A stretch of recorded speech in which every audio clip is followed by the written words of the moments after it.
Olá, seja bem-vindo. Está no ar o Rede Debate pela RCTV, canal 27 da NET Digital.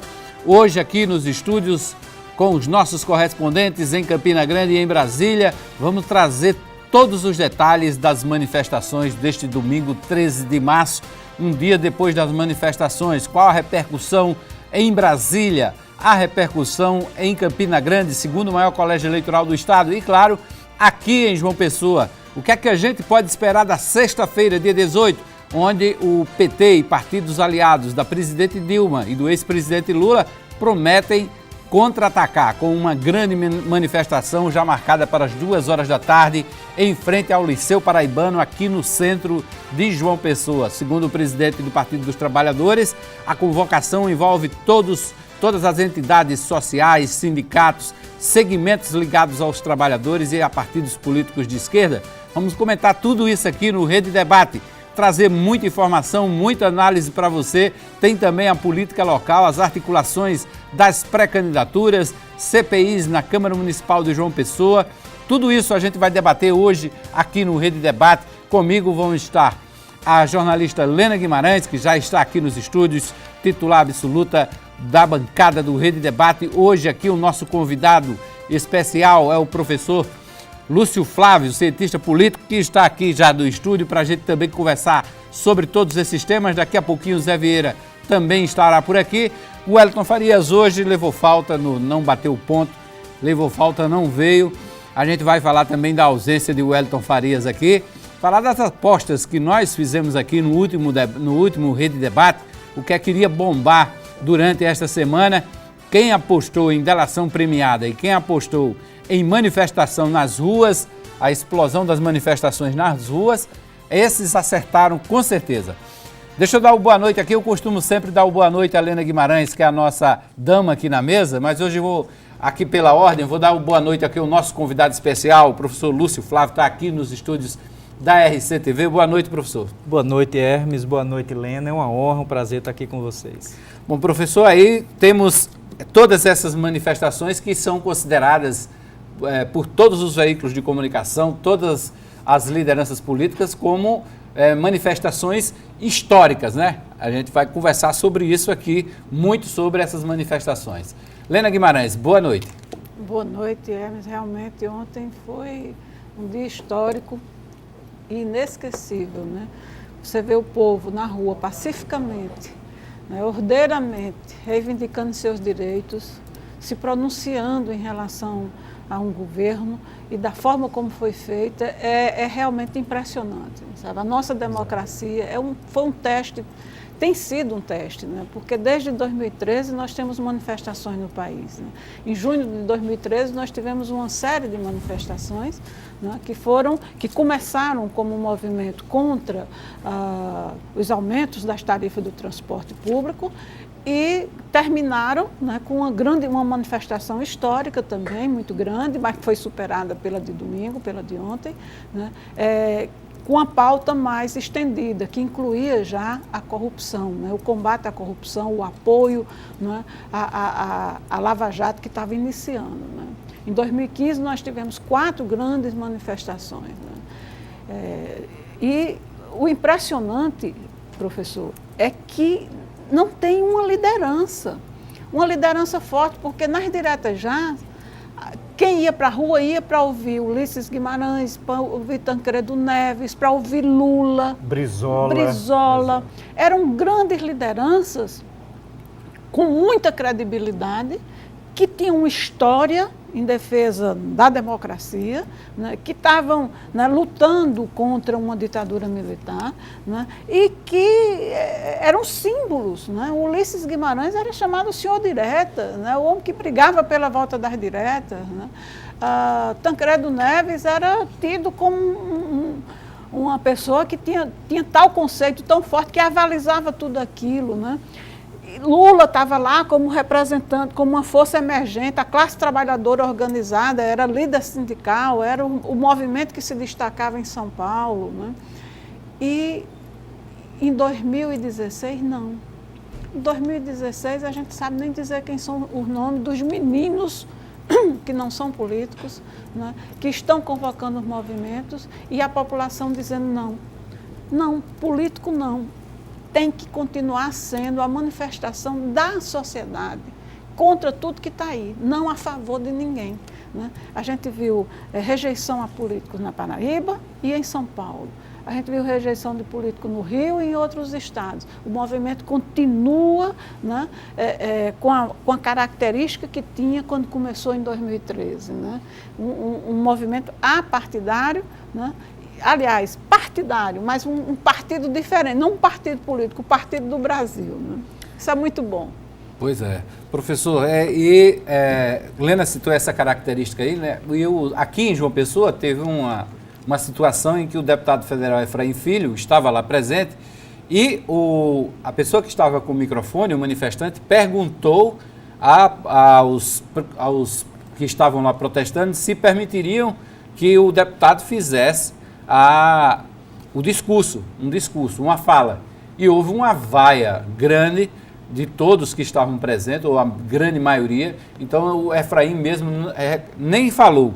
O senador Cássio Cunha Lima também estava lá, mas não fez discurso, como também não fez em Campina Grande. Quer dizer, uma característica bem própria dessas manifestações, né? Exatamente. Tem duas características aí importantíssimas. Primeiro, há um descrédito da população com o sistema político como um todo. Não é? Há 20 anos, Lena e Hermes, que a gente luta, eu digo, formadores de opinião, membros da sociedade civil, por uma reforma política profunda. Essa forma de partido, essa convocação para o eleitor de 2 em 2 anos participar do processo eleitoral, isso está caduco, isso acabou. A sociedade, ela clama por novas formas de participação política. E outro aspecto que eu vejo, inclusive, pessoas criticando, que há uma maciça presença da classe média. E depois a gente pode até aprofundar isso. Claro, um setor extremamente esclarecido, com a escolaridade maior, né, com um nível de informação maior, que tem o total direito de reivindicar. Que paga imposto. Que emprega muitas pessoas. Que paga dobrada, a gente estava comentando aqui com o Gerardo Rabelo, que paga dobrada a maioria das coisas. Paga educação para o governo, no imposto para o governo, mas paga por fora porque está pagando para o filho estudar numa escola particular. Paga segurança para o governo, no imposto que está embutido em tudo, mas também tem que pagar a sua segurança por fora porque não pode esperar a segurança pública. E interessante, essa classe média, eu uso mais no plural, porque é tão difusa, né, que envolve professores, jornalistas, pequenos empresários, médicos, dentistas, que tem uma participação muito importante na sociedade, né? E foi um fator fundamental para que Lula vencesse em 2002.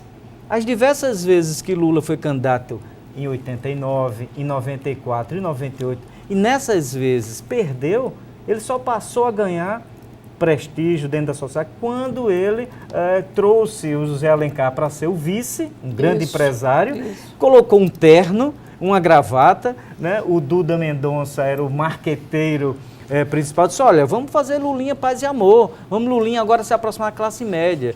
Então, quando eu vejo setores agora que apoiam Lula, criticando a participação da classe média, não vê a importância dessa classe média, que, volto a repetir, está completamente avessa a esse sistema político que ele já deu o que tinha que dar. A forma de democracia representativa, como nós conhecemos, escolhemos o vereador, o deputado estadual, o deputado federal, o senador, e nós não temos mecanismo de controle sobre os respectivos mandatos, essa forma caiu. Né? Não é à toa que esses setores, de maneira ordeira, de maneira pacífica, né, de maneira alegre. Eu vi o bom humor, né, nas diversas caricaturas, nas diversas camisetas. Os bonecos, é o bom humor. Eu fico feliz, uma festa democrática. Né? E a Jararaca ontem fez sucesso. Exatamente, o próprio... A Jararaca ontem fez sucesso. Eu disse a você aqui a semana passada que a Jararaca era sucesso. Então, olha, a maior manifestação de massa das Américas. Nunca houve, nesses 500 anos de participação da sociedade civil, uma manifestação com tanta magnitude. Né? Então, o recado está dado. O recado está dado a um governo que está cada vez mais isolado, um governo que está cada vez mais falando para si mesmo, né? Você viu a nota lacônica, Lena, que a presidente Dilma soltou ontem, não dando nenhuma resposta, não se posicionando. Eu acho né? que aquele ali foi escrito por ela, porque não diz nada. Né? Ela tem muitas palavras, mas não significa ela nada. Tem isso, ela tem uma dificuldade muito grande de se comunicar. Né? Vir depois de Lula é uma tarefa muito grande, porque Lula tem o dom da comunicação. É um orador sem ele é carismático. Carismático, um orador ímpar, não tem rival no Brasil hoje. Tinha um Brizola que falava muito bem, não é? Mas Lula hoje ele catalisa, digamos assim, as emoções através do seu discurso, e a Dilma é um discurso falho, não diria nem burocrático, porque ela não consegue nem concatenar as ideias, as poucas ideias que ela quer apresentar. Então é um momento muito sério para o próprio governo.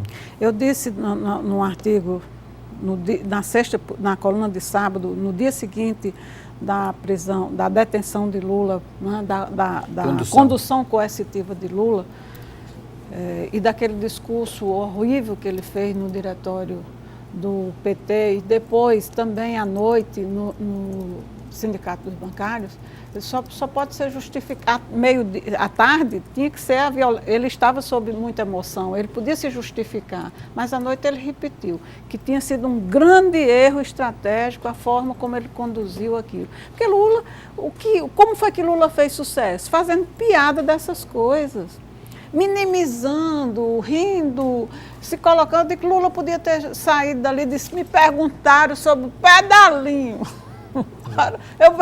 Eu sou ex-presidente do Brasil, vieram me perguntar aqui sobre pedalinho.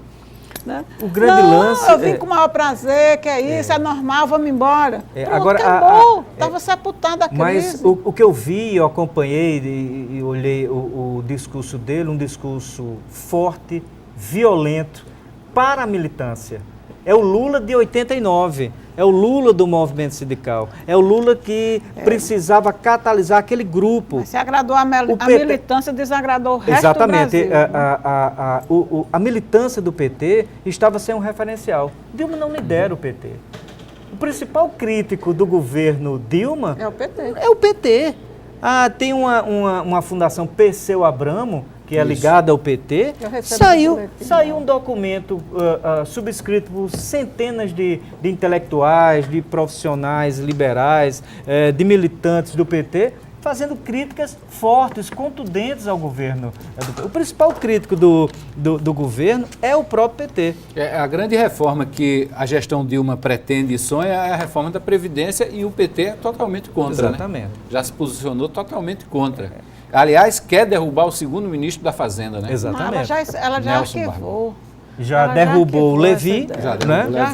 E como o Barbosa não está seguindo o receituário que eles apontam, eu digo, os militantes do PT, apontam como uma solução para a crise, que é uma crise que tem 10% de desempregados, né? Que tem a maior recessão em 25 anos. Uma inflação de 10%, de 11%, que está recuando um pouco, porque tem 10% de pessoas não consumindo, ou consumindo de maneira muito reduzida, porque estão desempregados. Consequentemente, você tem uma diminuição na inflação. Exatamente. Um desenvolvimento pífio, um PIB sofrível. Não, caiu. Exatamente. 3,8% é uma queda muito grande. É o que os economistas dizem, um crescimento negativo. O crescimento negativo. Bom, como vocês perceberam aí, nós já estamos aqui com o nosso titulado, o Rede Debate, José Vieira Neto, já chegou por aqui, já está aqui, e a gente vai também dar uma boa noite a Zé Vieira, não é, Zé Vieira? Boa noite. Boa noite, Hermes, boa noite, Lena, boa noite, professor, tudo bem? Acompanhou ontem as manifestações, Vieira? Acompanhei, Hermes, acompanhei desde as primeiras horas do dia e não sei qual a análise inicial de vocês, que eu estava em deslocamento, mas confesso que fiquei surpreso, eu não esperava que tanta gente fosse às ruas e em tantas cidades do Brasil. Então, hoje a gente amanheceu, acho que o país amanheceu com essa sensação de que foi realizada a maior manifestação pública da história do Brasil. E isso conta muito, né? Eu ouvi algumas declarações de alguns políticos hoje que reclamavam que o movimento não tinha, digamos assim, uma bandeira política, não tinha uma posição definida. Eu acho que mais definido do que foi ontem, impossível. Contra a corrupção, contra a política que está instalada hoje no Brasil, pedindo um país sério, dando apoio à justiça. Então, não ouve e não vê quem não quer. É verdade. Foi o recado claríssimo. Eu fiquei assim impressionado com a organização, com o movimento, quão pacífico ele foi. Então, o recado foi dado de maneira clara. O problema todo é que nós não percebemos nenhuma reação, nem na parte do governo, muito menos da parte da oposição. Então fica aquela história de união do país, para quê? Né? Eles querem o poder. Quem está no poder quer se manter no poder e quem não está no poder quer chegar ao poder. E o país, para eles, infelizmente, é um detalhe. Pois é, vamos continuar aqui acompanhando detalhando todos esses protestos, né? Foi feito o levantamento final na noite desta segunda-feira, que foi revelado, foram 337 cidades que realizaram manifestações, protestos contra o governo Dilma, contra a corrupção e em muitos dos casos pedindo a prisão do ex-presidente Lula. Segundo os organizadores dos movimentos, a soma de todos esses locais, estavam lá 3,2 milhões de manifestantes. Aliás, a Polícia Militar diz 3,2 milhões de manifestantes. Os manifestantes, os coordenadores desse movimento, estipulam em 6,8 milhões presentes a todas essas manifestações. Deixa eu registrar aqui já a audiência do Gilmar Araújo, do Alexandre Pimentel, que estão nos acompanhando. Do Adalberto Ferrari também está por aqui nos acompanhando. Nossa diretora comercial, Paula Gentil, também está por aqui. Eu queria só fazer uma observação. No número da Polícia Militar, que foi calculado, que calculou em 3,6 milhões, né, não constam os números de 53 cidades, inclusive o Rio de Janeiro, porque a polícia não fez nessas cidades, não fez o cálculo nessas cidades. Então, só o Rio de Janeiro que tinha 1 milhão, então não há uma diferença muito grande entre os números, né? Se você considerar Rio de Janeiro e mais outras 52 cidades, né, os números vão chegar. Bom, o interessante, Hermes, é que qualquer vão que se seja aproximar. o número, né, qualquer que seja o número, precisa da polícia ou dos manifestantes, foi a maior manifestação. Então, em relação aos números, a manifestação ela foi tão volumosa, ela foi tão participativa que, por incrível que pareça, nesse momento os números não são tão importantes. Por quê? Porque qualquer que sejam eles, é a maior manifestação de todos os tempos do Brasil. Então, não há como fechar os olhos, não há como ignorar esse grito das ruas, né? Ou se toma uma posição, os políticos têm que realmente sentar e começar a traçar um plano para o Brasil. Ficou claro ontem que as pessoas querem um país melhor, que as pessoas estão cansadas de ver o seu dinheiro sendo roubado. Seja por que partido for, né? As denúncias são as mais amplas possíveis. Eu estava dando um exemplo, professor, há poucos dias, de uma prisão feita aqui no Alto Sertão da Paraíba, num município absolutamente pobre, um município que não tem nenhum recurso, praticamente a não ser o FPM, e onde se prendeu os gestores, porque lá fazia-se o seguinte, fazia-se a licitação, ganhava um laranja, e o laranja sequer executava a obra. Antigamente, ganhava-se a empreiteira executava a obra e dava propina ao gestor. Agora, ganha-se a licitação, o laranja, ele passa a obra para a prefeitura executar. Mutatis mutandis, isso é um crime tão grave quanto o crime da Lava Jato. Né? Guardando-se as proporções aí de uma empresa como a Petrobras e de um município pequeno como esse do interior do estado, que não tem 10 mil habitantes, que tem uma renda mínima para socorrer, o termo eu acho que é esse, socorrer a população, e se faz uma roubalheira desse. Então o que o povo mostrou ontem é que está indignado com a roubalheira não apenas no governo federal, mas também nesses casos, desses municípios que a gente vê aí Brasil afora. E me parece que a política realmente, nos últimos anos do Brasil, tem virado um negócio. Só se vai se tiver vantagem. Eu hoje conversava com um grande empresário aqui da Paraíba, ele dizia, os homens de bem estão deixando a política. Isso é muito perigoso, isso é muito complicado. né? Então, e o que a gente mais via ontem na conversa com os amigos, bom, mas se Dilma sair, quem vai entrar? Quer dizer, mostra-se um desânimo completo de quem possa, da perspectiva de quem vai assumir o poder no governo. Então, Hermes, é uma situação dificílima, onde tem que realmente os políticos deixarem todas as vaidades e ânsia pelo poder de lado e realmente, pela primeira vez, se preocupar com o país. O Gilmar Araújo está dizendo aqui que o povo mostrou sua insatisfação contra esse governo, segundo ele, corrupto do PT e a Lula. Insatisfação também em relação a Lula. Em Campina Grande também houve manifestação, como eu disse no início do programa, o senador Cássio Cunha Lima passou primeiro aqui em João Pessoa, passou tão rápido que teve muita gente que postou que ele não estava presente. Assim que cheguei lá na manifestação para fazer a cobertura para o Portal Correio, o senador estava já saindo, já em seu carro, saindo para Campina Grande, já se dirigindo para Campina Grande. Deixa eu falar com Arquimedes de Castro, que estava lá em Campina Grande. Arquimedes, como é que foi a manifestação por aí? Boa noite. Edinho também está por aqui, né? Então vamos lá, Arquimedes e Edinho. Arquimedes de Castro e Edinho Magalhães, Edinho lá de Brasília.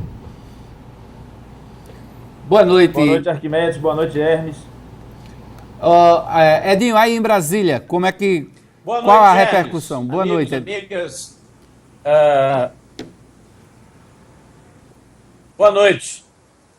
Edinho, a repercussão aí em Brasília. Bom, parece que perdemos o contato com os dois. Daqui a pouco a gente volta com os dois comentaristas, um em Brasília, outro em Campina Grande, ao vivo.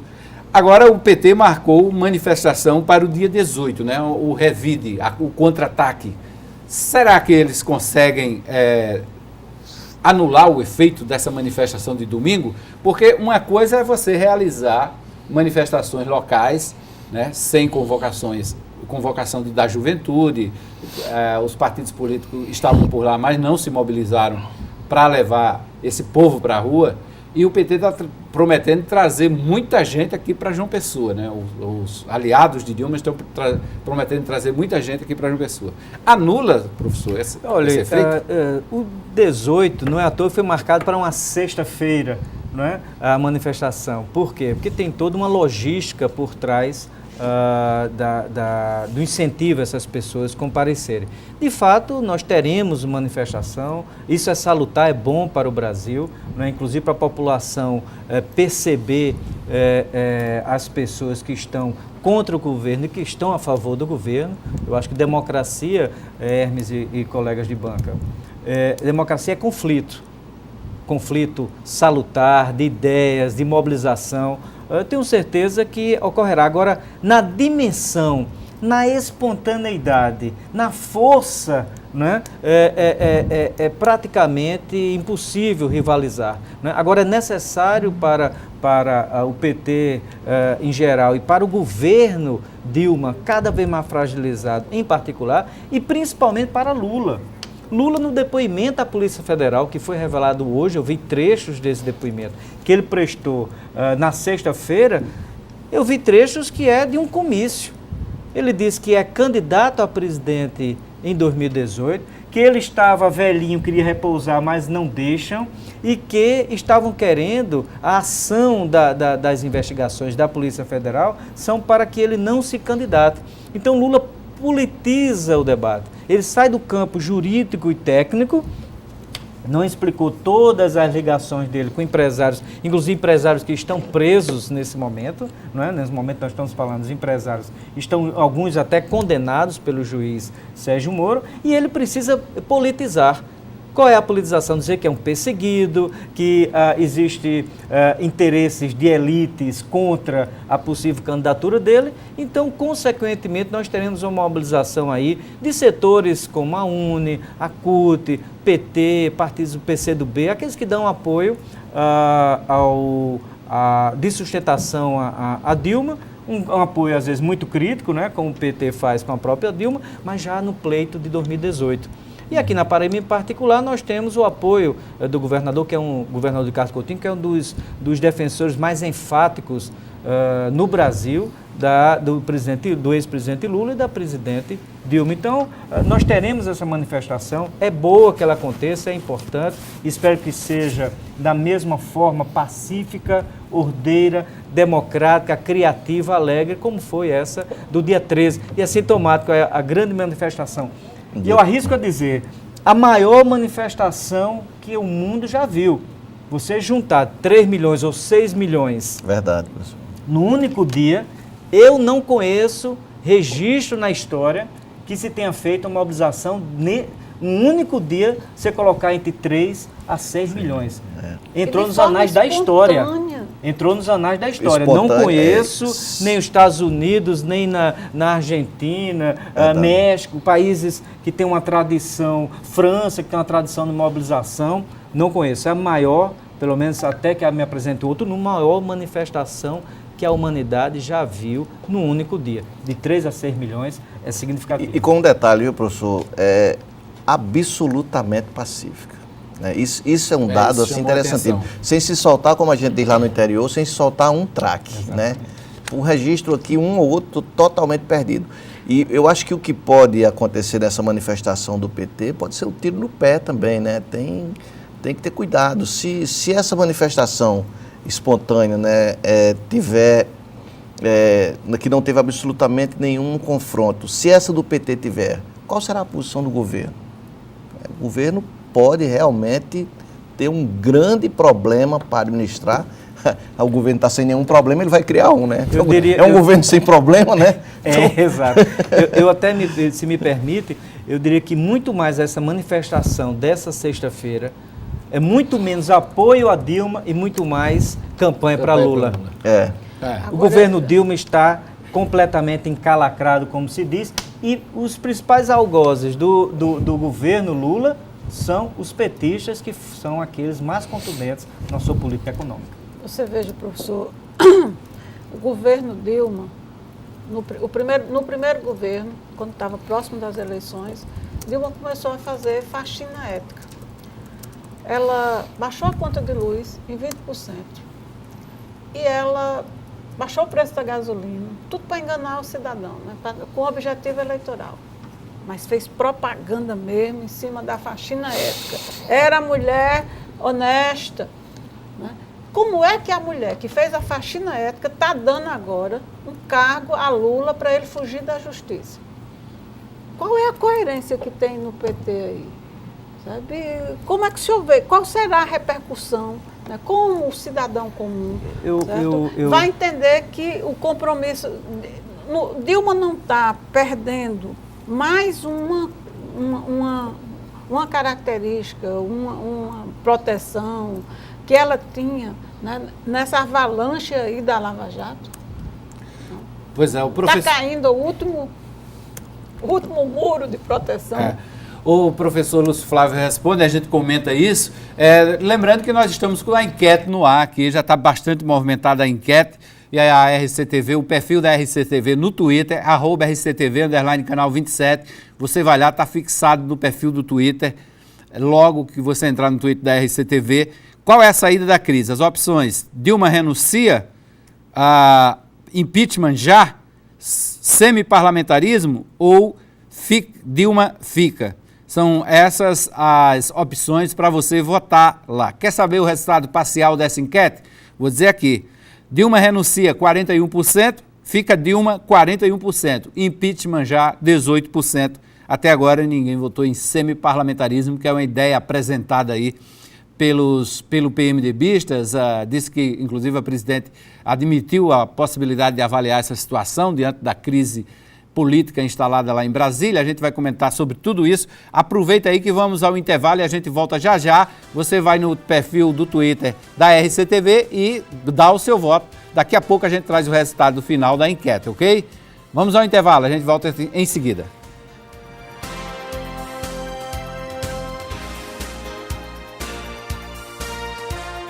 Pois bem, de volta com o Rede Debate. Helena Guimarães deixou uma pergunta, um questionamento aqui para o professor Lúcio Flávio, mas eu quero ouvir Arquimedes de Castro, lá de Campina Grande, antes do professor responder aqui, para ele dar uma geral de como é que foi a manifestação, como ele acompanhou aí os protestos em Campina Grande. Arquimedes, boa noite. Boa noite, Hermes. Boa noite, telespectadores, Dr. Flávio, Lena e Zé Vieira. Realmente, as manifestações aqui em Campina Grande foram significativas. Algo em torno de 5 mil pessoas foram às ruas para protestar contra o atual governo, pedir a saída da presidente Dilma. Muitas lideranças partidárias participaram, mas também teve muita gente que foi assim, sem nenhuma orientação específica e sem pertencer a nenhum partido. Como aconteceu no resto do país, políticos que tentaram se aproveitar não saíram muito bem. O povo foi à rua, né, de uma maneira extraordinária na leitura do Jacques Wagner, porque a economia vai mal. Mas me parece que não é só a economia.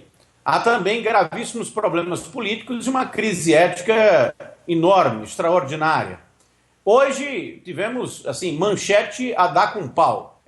O ministro da Justiça, Wellington, foi breve, né, resolveu ficar no Ministério Público, nomearam outro desconhecido, Lula pode ser nomeado ministro do governo, a juíza mandou o pedido de prisão de Lula para Moro julgar e ainda se espera que a delação de Delcídio seja homologada ainda hoje.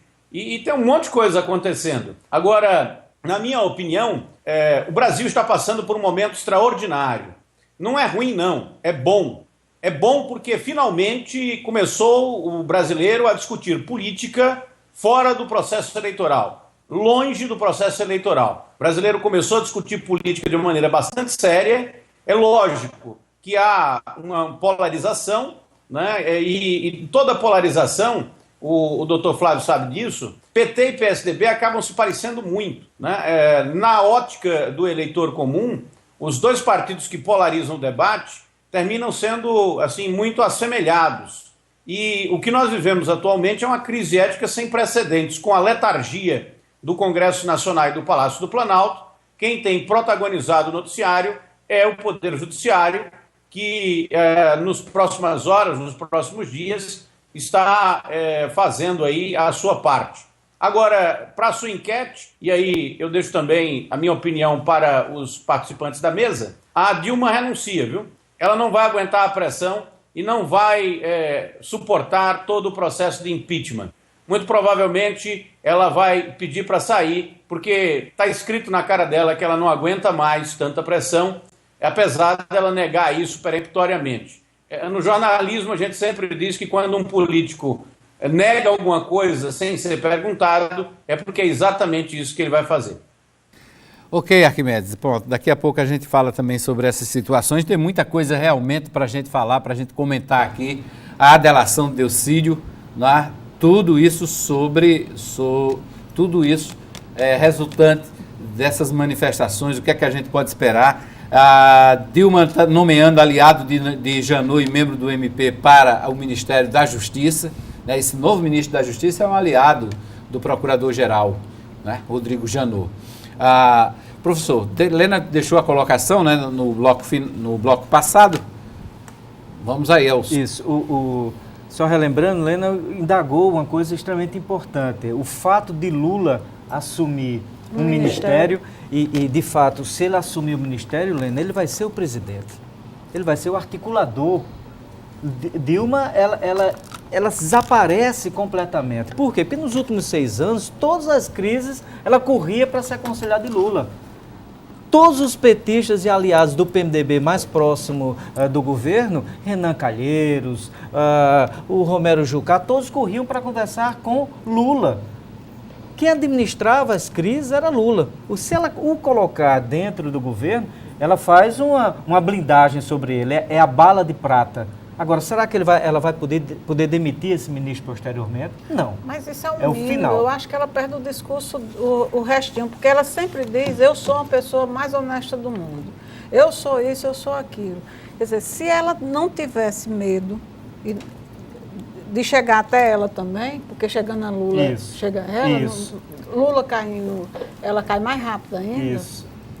Ela não estaria oferecendo essa boia a Lula. E ao mesmo tempo, Lula perde o restinho, o pouco de credibilidade, que ele tinha. Fora do esquema PT, porque aí os petistas Porque ele está vão com medo afirmar... de quê? De Sérgio Moro. Exatamente. Então, os petistas já levantaram o discurso de que é para fortalecer Claro, não. a articulação política Convencer os petistas, de Dilma. Lula só ganhou força quando ele deixou de fazer o discurso só para os petistas. É quando ele criou-se um fenômeno que chama-se lulismo, quando ele foi extra o PT. E ele agora está voltando para o PT. O discurso mais violento, as frases de efeito, o jeito iracundo, bravo de ser, isso é para a militância ficar empolgada. A campanha de Lula começou.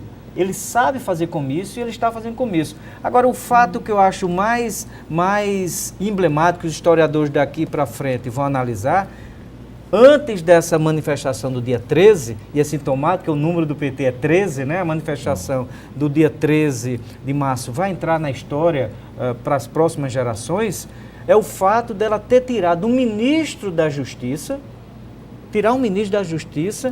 um homem, o Eduardo Cardoso, não é? Que era das poucas vozes lúcidas dentro do governo, por pressão do PT.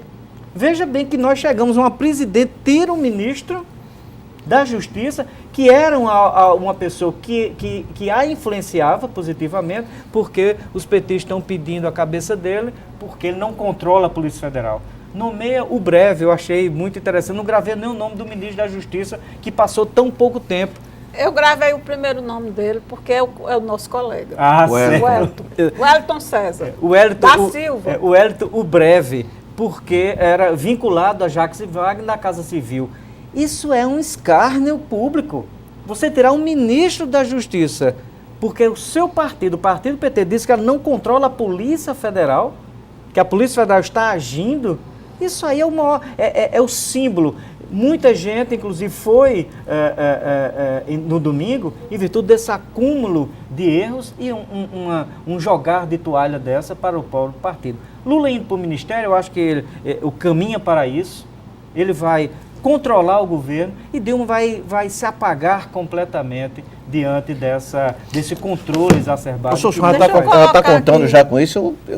O fato de Lula aí. Olha, pelo que o que está caminhando, é porque é a única forma de blindar. Mas fica surpreso ele? Não, o senhor fica surpreso? Eu fico surpreso porque a bala de prata, é a última bala que o governo tem para se defender. Porque é um ministro que não pode ser demitido. Você jamais pode ter um ministro que você não pode demitir, que é mais forte do que você mesmo, politicamente, acabou o governo. Não, e que leva para o governo uma mácula tremenda. Exatamente. É um homem investigado que, para não ser investigado, não ser punido, para criar uma blindagem para ser preso. Agora, com relação à renúncia... Daí a minha surpresa, né? Com relação à renúncia de Dilma, tem duas características aí que a gente tem que ponderar. Primeiro, Dilma é uma mulher extremamente corajosa pessoalmente. Não é? Ela integrou grupos guerrilheiros na juventude. Então, o fato dela renunciar seria uma mácula nessa coragem pessoal, que ela tem muito. Não é? E o segundo aspecto é, uma vez ela renunciando, quem vai protegê-la?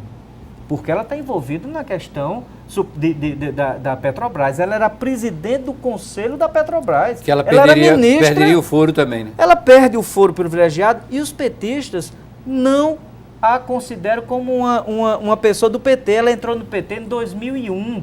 Ela é pessoa não grata dentro do PT. Era PDT, era ligada à Brizola. Então ela tem duas questões aí. Ela tem essa questão da coragem pessoal, que existe, e a questão que ela passa a ser uma cidadã comum e que o PT não vai fazer a blindagem que de fato está fazendo agora com o ex-presidente Lula. Ok. Bom, deixa eu registrar aqui, o Ranieri Abrantes está dizendo aqui que foi seu aluno, professor, e está dizendo aqui, dia 13 de março, um dia histórico, ontem em 64. Diga aí, professor Lúcio.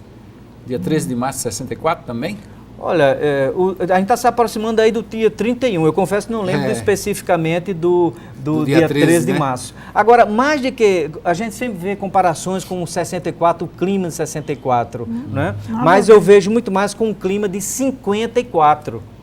O clima que Getúlio Vargas ficou isolado no Palácio do Catete, quando a corrupção generalizou-se a partir dos seus asseclas, e Getúlio Vargas, o irmão de Getúlio envolvido em corrupção, o Gregório Bezerra, que era o anjo da guarda dele, o segurança dele, envolvido em corrupção, houve o atentado a Carlos Lacerda, né? E o governo ficou completamente isolado. Guardando as devidas proporções, eu mesmo vejo a mesma situação de Dilma, né? Ela afirmando que é a pessoa mais honesta do mundo, repetindo Lula disse que é a pessoa mais honesta do planeta, né? E isolada.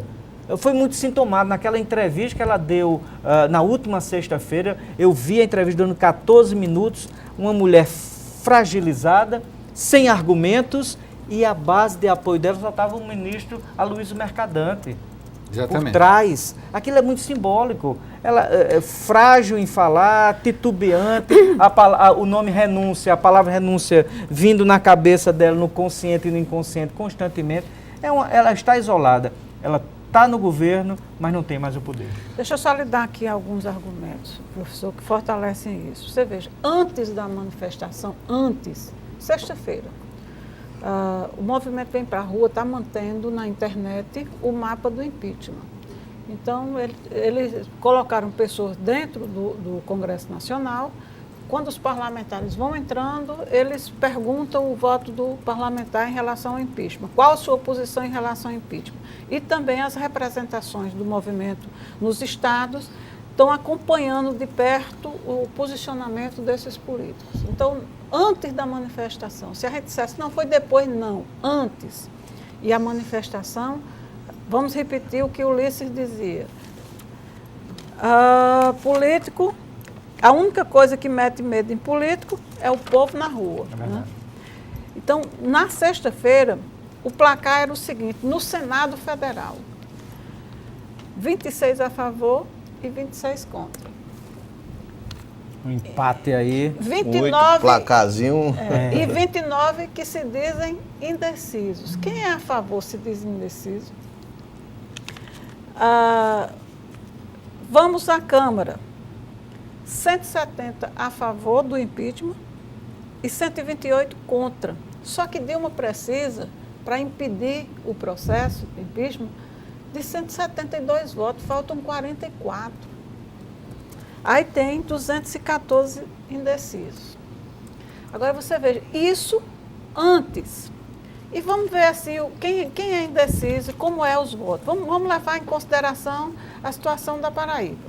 Nós temos 15 votos, 3 no Senado e a bancada de 12 deputados na Câmara. No Senado, o senador Cássio Cunha Lima é tucano e é o único voto declaradamente a favor do impeachment no Senado. Mas tem José Maranhão, do PMDB, e Raimundo Lira, do PMDB.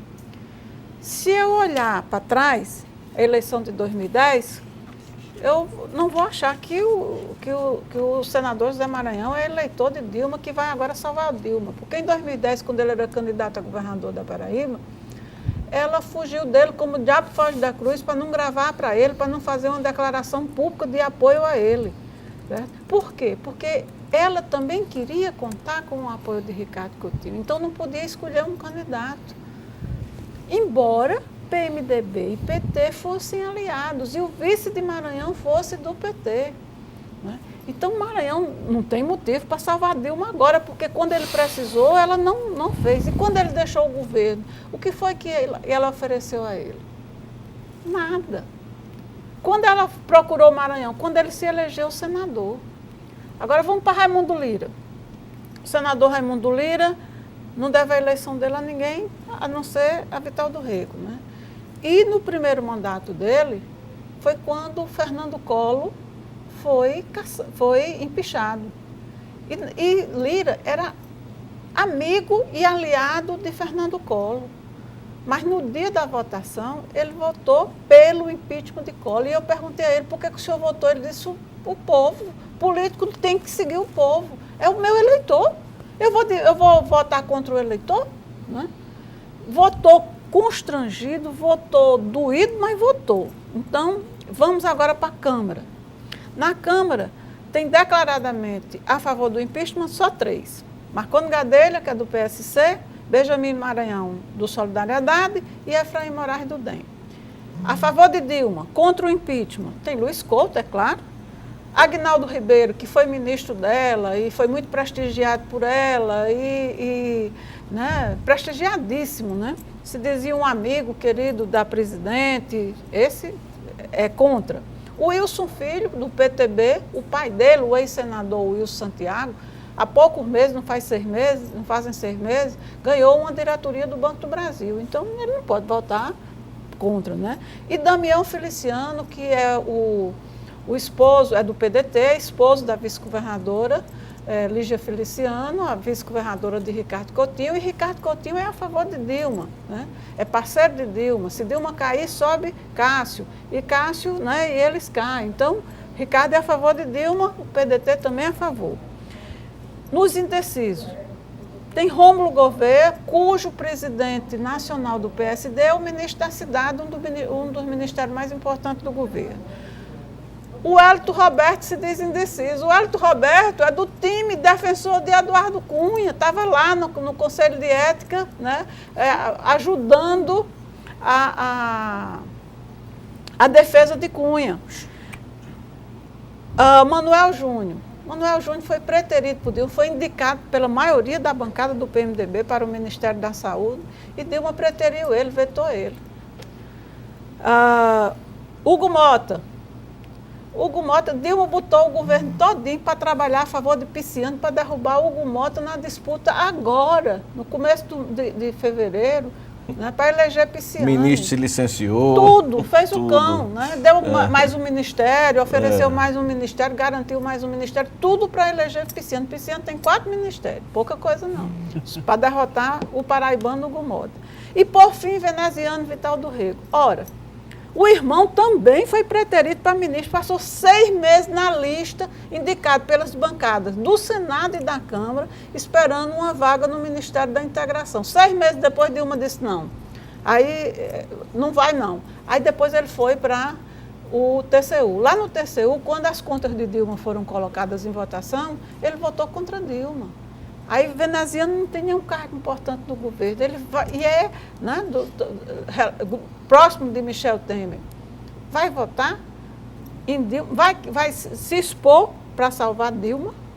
Então, dos 15 votos da Paraíba, certo mesmo, Dilma conta com 4. Não vai ser da Paraíba que vai o socorro para Dilma Rousseff. Para Dilma Rousseff. Ok. Deixa eu ir a Brasília, saber das últimas informações. Os colunistas políticos do sul e sudeste do país já estão dando como certo a nomeação de Lula em um ministério e praticamente certo também no lugar de Bezoini, né, da Secretaria-Geral da Presidência da República, que é uma espécie de Secretaria de Articulação Política. Apesar da Casa Civil ter mais importância dentro do organograma oficial, mas é o secretário-geral, né, até porque é um ministro, né, ministro da Casa Civil, mais pomposo, mas é o secretário-geral da presidência que faz essa articulação política e Lula seria aí usado para travar o impeachment dentro do Congresso Nacional. Edinho Magalhães, boa noite. Como é que estamos aí em Brasília? Qual a situação atual? Boa noite, Hermes. Boa noite, Lena. Boa noite, Vieira. E também o doutor Lúcio Flávio. Aqui em Brasília, a repercussão do movimento não foi tanta surpresa assim. Porque nós tínhamos o conhecimento de que os dirigentes partidários estavam conversando com os dirigentes dos movimentos que coordenam essas passeatas em todo o Brasil. Por exemplo, o Movimento Brasil Livre, ele tem um apoio, ele criou uma parceria aqui em Brasília, no Congresso Nacional, com democratas. É o Democratas quem dá suporte e ajuda bastante o Movimento Brasil Livre. Então, portanto, os dirigentes partidários já tinham conhecimento que essas passeatas seriam grandes. Talvez não tivessem noção de que iriam ser enormes, mas, repito, não chegou a ser tanta surpresa assim. Outro aspecto que se deve se colocar, Hermes, é que em 24 horas não dá ainda para ter uma reação desejada como o colega Vieira estava colocando, né? O governo parece que não foi com ele, parece que não é com ele.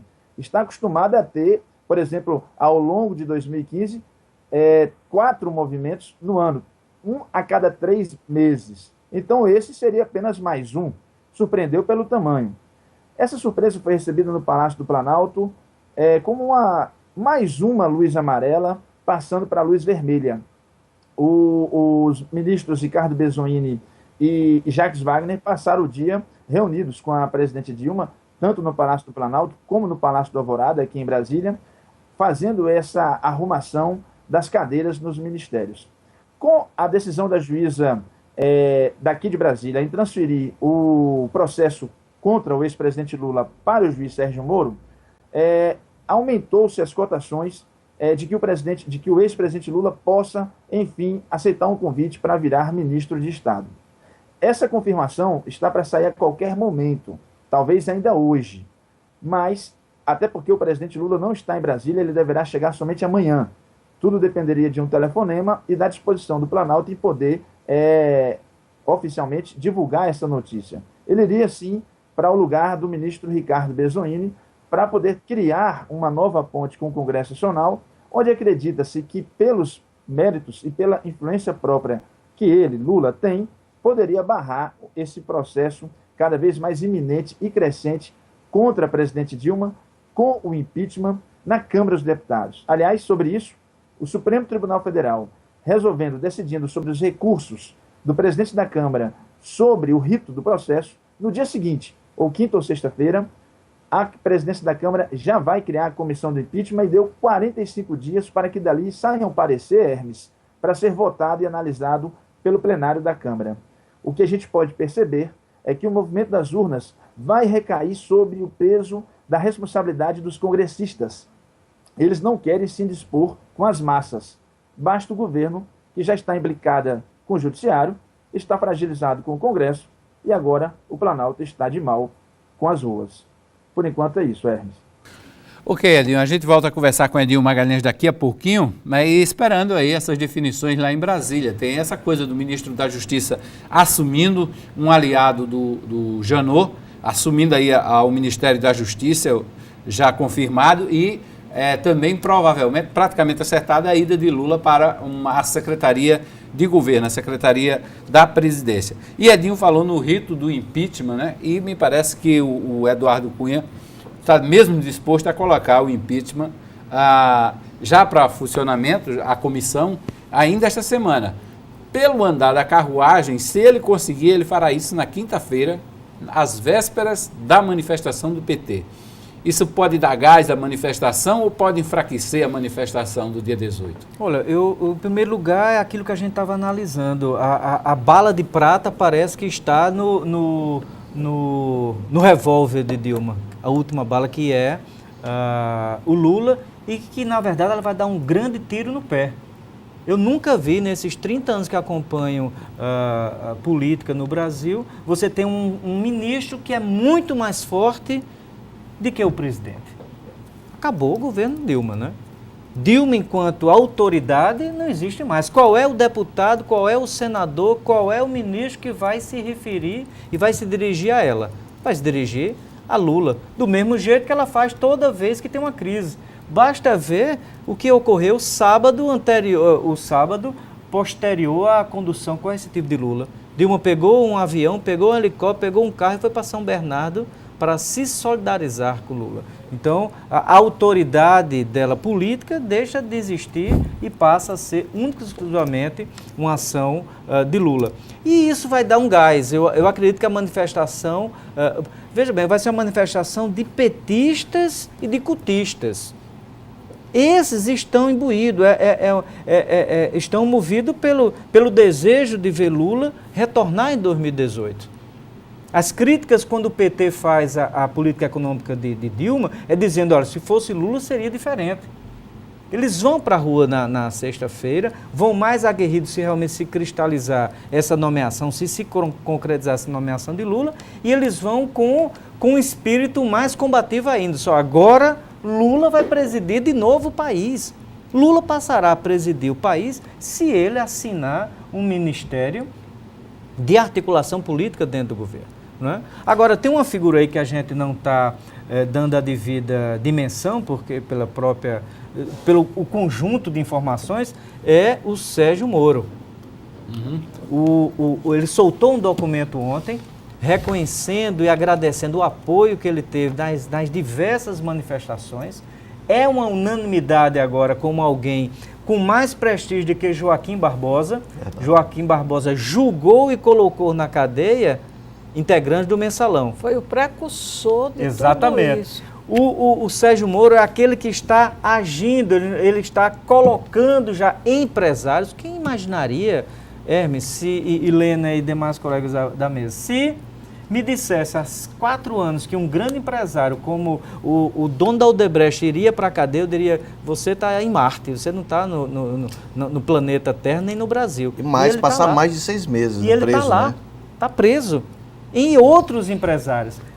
O tesoureiro-geral do maior partido, que é o PT, João Vacari, está preso. Tesoureiros. Outro tesoureiro, José Disseu, que era aclamado pelos petistas como José Disseu, guerreiro do povo brasileiro. Sucessor de Lula. Sucessor do está preso pelo Mensalão e pelo Petrolão. Então, e Moro está sintetizando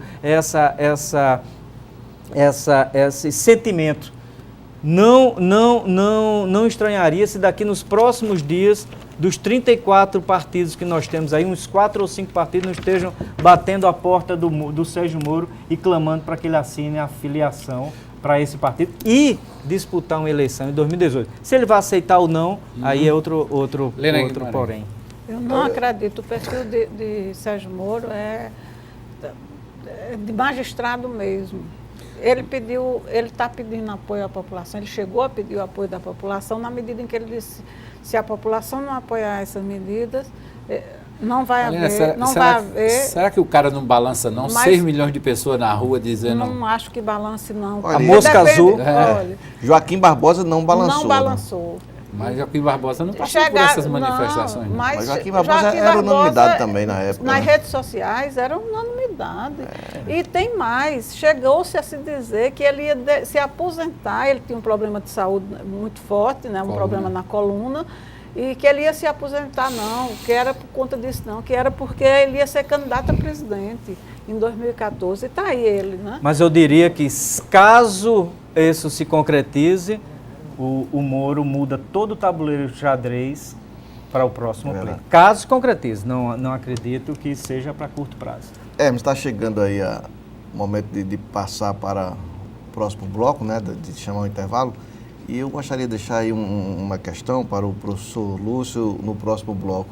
Eu fico muito curioso, é quase inacreditável a essa altura, né? Lula assumiu o ministério. No segundo governo de Dilma, Cris e tal, se você estivesse fora do país ou fora do mundo há um tempo aí e chegasse agora, você não acreditaria. Mas a minha pergunta é política. E a questão de apoio? O PT aprovado que não faz absolutamente nada sozinho no Congresso. Como é que o PMDB e outros partidos aliados, na opinião do senhor, professor, agiriam, né, vão agir quando Lula assumir? Qual será esse PMDB que já está tão rachado, que adiou por mais 30 dias uma definição sobre como vai permanecer no governo Dilma?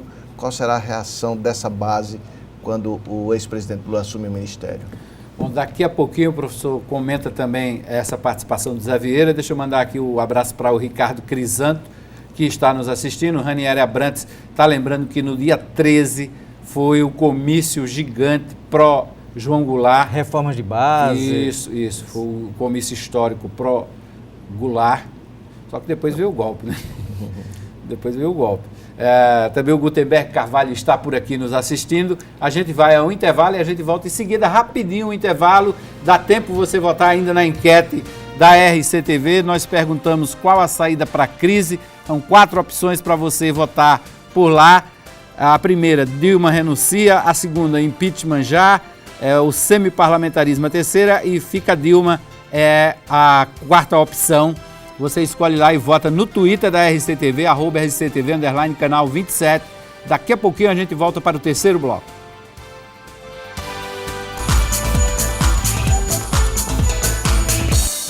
Volta com o Rede Debate, já tem informação nova na internet.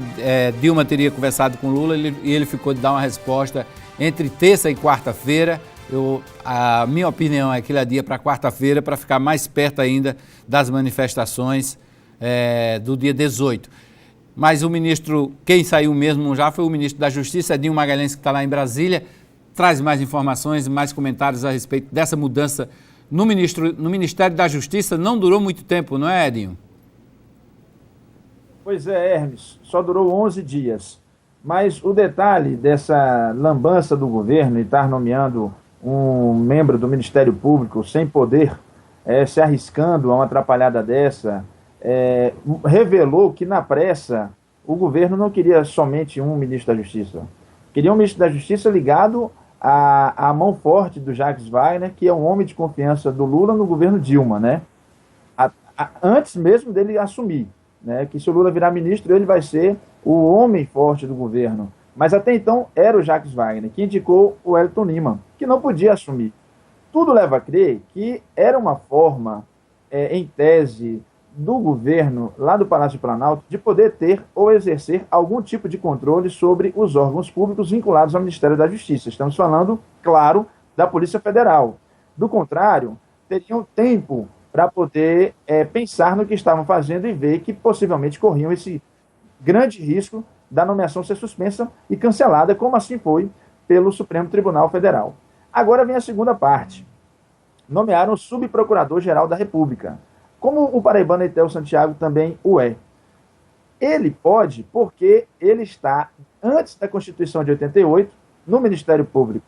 A partir da Constituição de 88 é que veio a proibição. O Wellington Lima, ele ingressou no Ministério Público em 91. Então, a mesma regra que vale contra um, não vale para o outro. Há essa possibilidade legal para Eugênio Aragão. Porém, há um detalhe de bastidores nisso tudo, Hermes. Aqui em Brasília, a cúpula da Polícia Federal disputa a competência e a autoria de algumas investigações no curso de várias operações do governo, ou melhor dizendo, do Ministério Público, da Justiça Federal. A Polícia Federal disputa com o Ministério Público a autoria e a competência dessas investigações para a Justiça. E aí há uma grande resistência em torno do nome do Eugênio Aragão, que ele representa muito forte, muito latente a presença do Ministério Público no Ministério da Justiça, que vai ter ascensão direta sobre a Polícia Federal. Existia uma guerra fria de bastidores aqui entre esses dois órgãos, Polícia Federal e Ministério Público, nas investigações em curso para a Justiça. E agora teme-se que isso possa vir para a prática e a Polícia Federal reagir a essa nomeação, o que não ajuda muito o brasileiro e o contribuinte quando precisamos de todos juntos para aumentar e ampliar o foco das investigações. Hermes. Ok, Edinho, vamos continuar aqui com o Rede Debate. Daqui a pouquinho, Edinho volta. Nós vamos dar início também ao terceiro bloco. Dr. Walter Paiva, muito boa noite, está aqui nos assistindo, dizendo que aqui a bancada qualificada, com a presença também do professor Lúcio Flávio. Tem aqui também o perfil Ninguém Anaione. É um perfil que está aqui também nos assistindo e repetindo aqui, retuitando. Tem também Sérgio Teixeira, que é o vice-presidente da ASTA, Associação dos Servidores da Justiça do Trabalho, que também está aqui nos assistindo. Ok. Bom, Vieira, você deixou uma colocação aqui para o professor Lúcio Flávio, né? A reação das bases, professor, com a possível chegada, né, de Lula ao Ministério da Presidente, a base de apoio ao atual governo. Veja bem, o Congresso, os 513 deputados, a gente foca mais nos deputados, que é onde está, digamos assim, a antessala, né, do Legislativo. A força maior, os nossos representantes não têm esse fascínio por Lula como o PT tem, e certos setores sociais passaram a ter depois que o lulismo foi implantado. Lulismo é a assistência social, que é importante, a expansão do sistema educacional que ocorreu. Isso é que chama lulismo, a base concreta do Fome Zero, do Bolsa Família e tal. Ora, por que Lula precisou do mensalão? Por que teve continuidade com o petrolão? Porque ele conseguiu ter uma maioria folgada dentro do parlamento, dentro do legislativo, em torno de 70% de apoio dentro do parlamento, em virtude do mensalão, em virtude do petrolão. não é apenas pela boa retórica dele e a utilização de palavras até erradas para sensibilizar, dizer, olha, eu estou vindo do povo. É outra história. Será que Lula, mesmo sendo super-ministro, será que ele com a caneta na mão, ele vai conseguir repetir um mecanismo, digamos assim, de cooptação desses parlamentares? Será que o Brasil comporta um outro tipo de ação, mensalão, petrolão e um outro? É isso que estão se esperando. Não adianta só ele chegar com uma boa retórica dele e convencer a irrequieta e rebelde base, PMDB. Eu não estou falando da oposição, não. Se acusa a presidente Dilma de que a oposição não colabora e vive atrapalhando. Ora, a rebelião veio do PT, que não quer a reforma da Previdência, que quer a queda do ministro da Economia, derrubou o Levi, vai derrubar o Nelson Barbosa. Vem do PMDB, que é um saco de gatos e de interesses. Vem de outros partidos como o PP, não é? Como o PSD. Quer dizer, essa base é uma base irrequieta, não é disciplinada. O fato de Lula tem que ter o capital político e o capital real para que, de fato, ele mantenha essa base. Eu acho muito difícil que ele consiga operar num curto período. Isso, a militância do PT vai adorar, os deputados vão ovacioná-lo, mas a questão é os outros partidos. Mas aí a minha pergunta é, nesse clima, há pouco tempo atrás, os políticos negociavam abertamente, falavam até nas entrevistas, as barganhas que faziam com o tempo de televisão, né? Principalmente com o tempo de televisão nas campanhas majoritárias. Né? Mas hoje o sentimento da nação contra qualquer tipo de conchavo, de acordo, de permuta, de troca, chame-se lá como se chamar, mas a nação está revoltada com isso. Concordo plenamente com você. A nação e o poder judiciário. Não vai ser pior, porque, veja uma coisa, o que é que Lula vai poder fazer lá? Lula está, na linguagem popular, bichado, né? Para a justiça, né? Para a nação também, porque está sendo investigado e existe essa possibilidade dele correr para o Ministério para não ser preso. Lula teve com a bancada do PMDB na sexta-feira, tomou café da manhã com as estrelas do partido e não conseguiu evitar a convenção, que na convenção, certo, fosse dito o que foi dito na convenção a favor do impeachment, a favor do rompimento com o PT e com a presidente Dilma. O governo não chegou no nível de degradação de sua imagem tal que nem Lula, mesmo que ele tivesse firme e forte, iria poder corrigir isso, não, professor? Muito difícil. Eu concordo plenamente com você. José Disseu está preso. Quem operava o mensalão é José Disseu.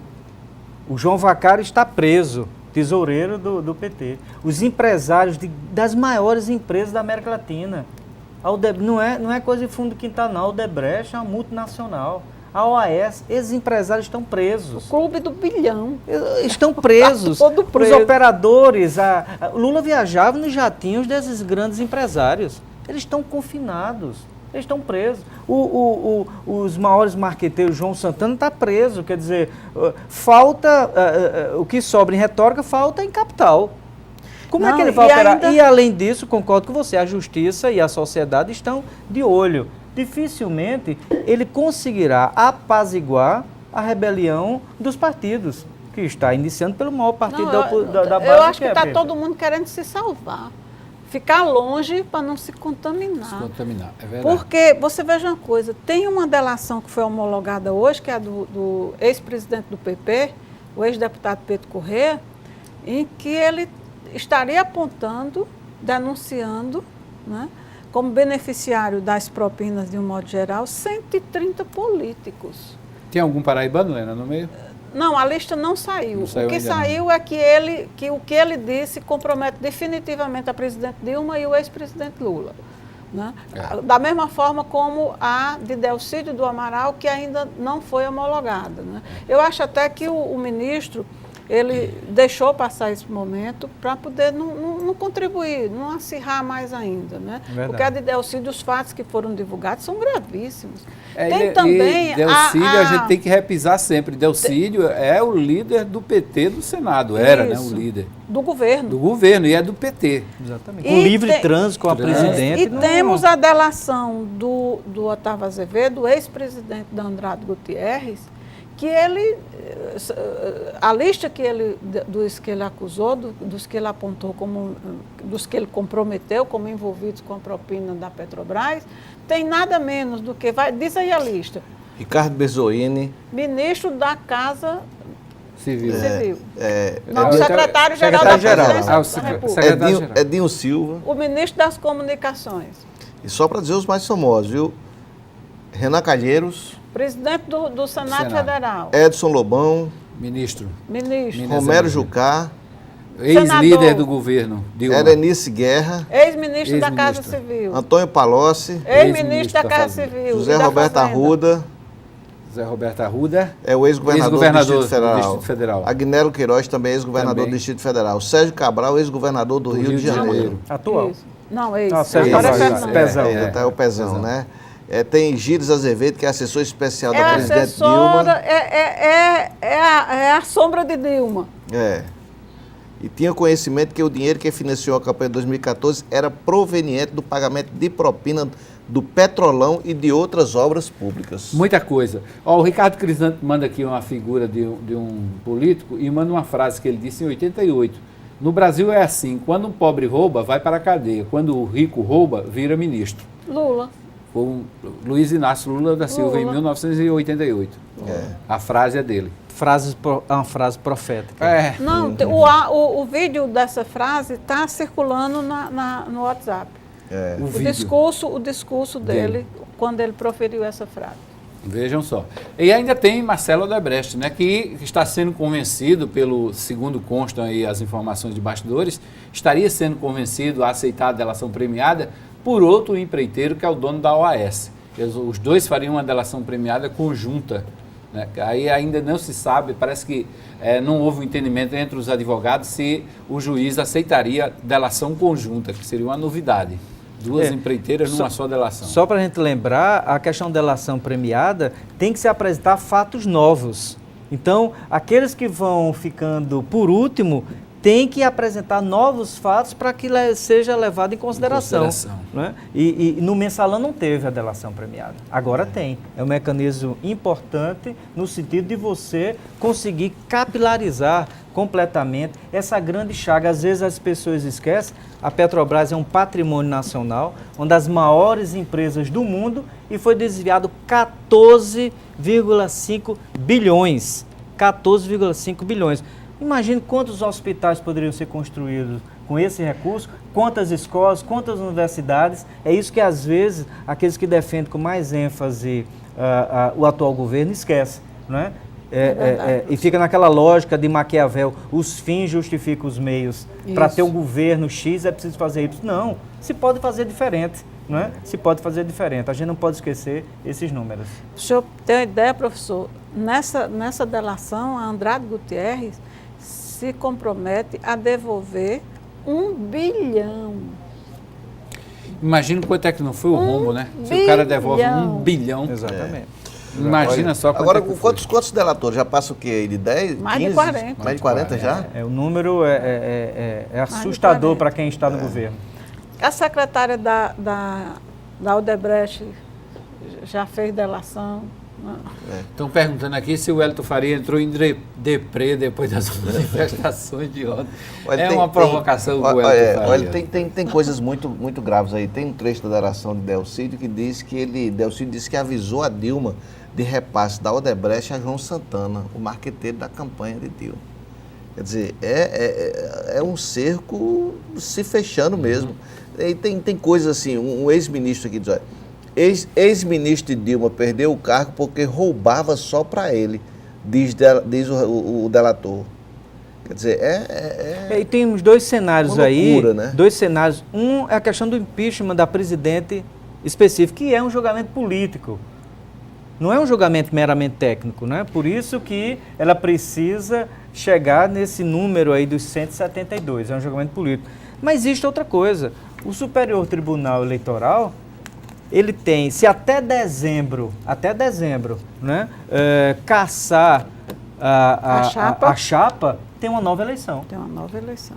Tem uma nova eleição. Às vezes a gente esquece esse aspecto. Porque também está correndo no Superior Tribunal Eleitoral a análise, e se esses fatos ficarem comprovados e que houve dinheiro escuso, dinheiro de corrupção alimentando a campanha de 2014, tanto Dilma quanto Michel Temer, eles são excluídos do processo e uma nova eleição é feita. Isso se ocorrer até 31 de dezembro. Se não, se for o próximo ano, aí uma eleição indireta. A classe política ela não aposta muito nessa saída porque a legislação brasileira ela permite muitos recursos.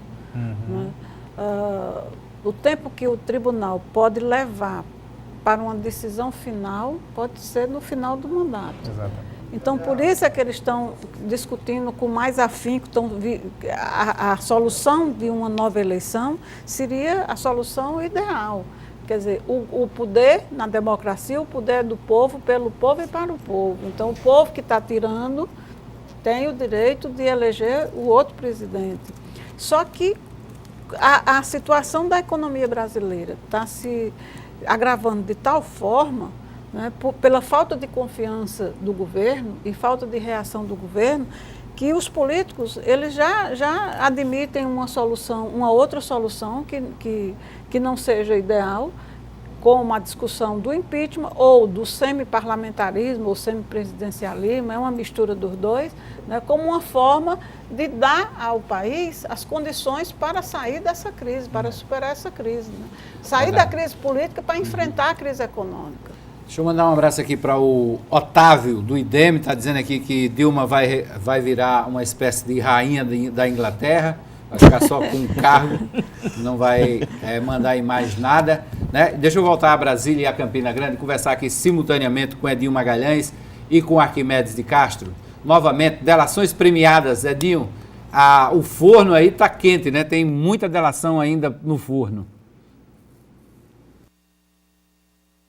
Aqui com Arquimedes nos bastidores, que essas delações, elas atingem muito mais frontalmente, com potencial nuclear de uma bomba para o ex-presidente Lula do que para o próprio governo. Por que eu penso assim? Primeiro porque, de início, a Operação Lava Jato chegou nos amigos do ex-presidente Lula. Em seguida, nos familiares, fazendo alguns tipos de denúncias, convocando para depoimentos, saindo da esfera de investigação para a imprensa.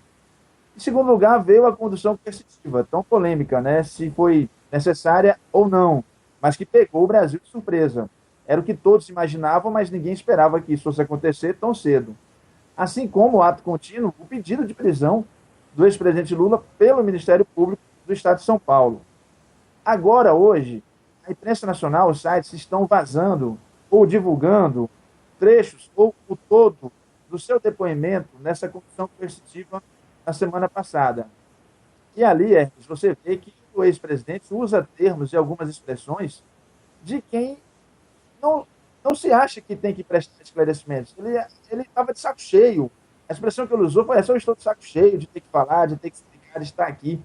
Chamou as autoridades policiais de meu filho, querido, ô meu querido, ô meu filho. Então, ele realmente dá sinais de que se acha acima da lei, que não precisaria estar sendo investigado.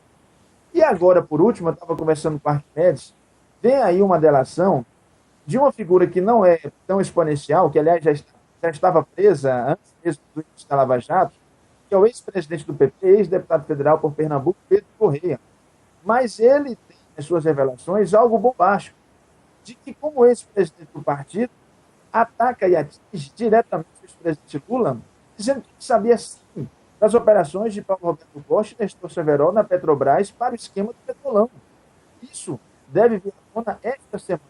E mais um motivo para que Lula corra risco maior de poder ser preso e aumenta aí o potencial dele realmente assumir o ministério. Mas a presidente Dilma, com essa nomeação, tem uma solução e um problema. Uma pseudo-solução do Congresso Nacional para tentar minimizar os danos ou atrasar o processo de impeachment, mas traz consigo uma bomba, uma granada, eu diria, já sem aquela trava que pode explodir a qualquer momento no seu colo. Ele sai da esfera da Justiça Federal, fica com foro privilegiado, mas não deixa de ser investigado e de ser julgado pelo Supremo Tribunal Federal, Hermes. Não sei se o Arquimedes concorda com isso. Edinho, eu vou complementar os seus comentários com outra informação. É que eu conversei com alguns juristas durante o final de semana e hoje à noite, e a informação que eles me deram é que ato administrativo com o objetivo de conseguir foro privilegiado pode ser anulado pelo juiz do caso. Ou seja, essa estratégia de nomear Lula ministro pode ser um tiro no pé. Ele pode, inclusive, ser impedido de continuar como ministro, porque fica caracterizado que o ato administrativo tem o único objetivo de interferir e impedir que o processo continue na instância aonde ele foi iniciado. Se isso acontecer, o presidente Luiz Inácio talvez seja um ministro mais breve do que o Wellington, o breve. Complicado isso. Obrigado. Edil Magalhães, Arquimedes de Castro, boa noite aos dois. Obrigado pela participação aqui no Rede Debate desta segunda-feira. Boa noite, Hermes. Boa noite a todos. Noite. Só comentando, Hermes, que no plenário do Senado Federal hoje à tarde, o pseudo-paraibano, o mais carioca dos paraibanos, o senador Lindbergh Farias, tem se demonstrado o mais dilmista entre os petistas. Ele vem fazendo uma defesa flexível da presidência Dilma, já chega rosnando no plenário do Senado e pronto para morder quem atacar o governo Dilma. Ele, inclusive, está criando um embaraço que eu queria saber do professor Lúcio Flávio, porque ele vem atacando, inclusive, o processo de impeachment, colocando o seguinte: o que vai ser do país se a presidência for para o PMDB que está alinhado e aliado a Eduardo Cunha, por exemplo, que é um investigado. E ele coloca em xeque uma eventual futura administração do PMDB. E aí faz com que os senadores, incluindo o Romero Jucá, digam: olha, senador Lindbergh, eu espero que você possa ter a chance de se redimir falando mal do vice-presidente da República, porque o PMDB que é o melhor para o país e não o pior. Lindbergh, então, está aí fazendo esse papel.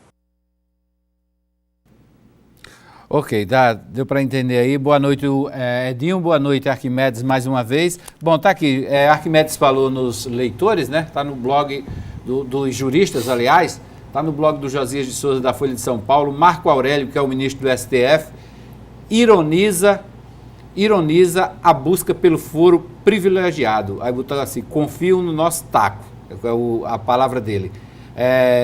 Ele disse com um sorriso nos lábios, ao comentar um súbito interesse dos investigados da Lava Jato no foro privilegiado, numa nomeação para obter foro privilegiado, para fugir do juiz Sérgio Moro e da Força Tarefa Lava Jato. Até Lula cogita trocar a condição de ex-presidente pela de subordinado da sucessora que ele fabricou. Marco Aurélio insinua que esse tipo de manobra pode sair pela culatra. Essa história de acreditar muito no taco do Supremo e abrir mão da passagem de tempo, de percorrer vários patamares do judiciário para corrigir eventuais erros, às vezes não dá certo. No Mensalão, por exemplo, se os detentores do foro tivessem renunciado, o processo teria seguido para a primeira instância. Ficou no Supremo e aí tivemos as condenações. Foram as palavras do ministro Marco Aurélio.